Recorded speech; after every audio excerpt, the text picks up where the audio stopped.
We're looking at Van Gogh's Sunflowers and the artistic movements that influenced him to paint this. He was relatively new to painting when he painted this. He'd given up life as a pastor and moved to Paris in 1886. He was exposed to the impressionists and their bold colour palettes. Artists such as Renoir influenced him, and it changed the way he used colour. He employed colour theory and started to juxtapose colours against each other to enhance their impact.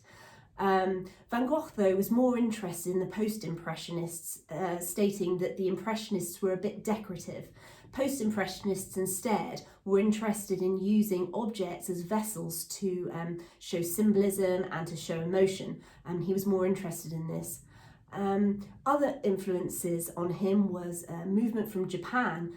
Japan had gone through a manufacturing boom and advancements in manufacturing, and their tradition of woodblock prints had developed into mass production, and this enabled it to be an export, and it was very trendy and popular in Europe at the time. The Impressionists were influenced by it, and thus so was Van Gogh.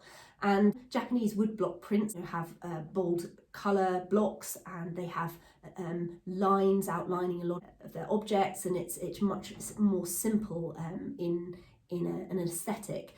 And we can see here that Van Gogh has employed it, especially in the vase and in the tablecloth.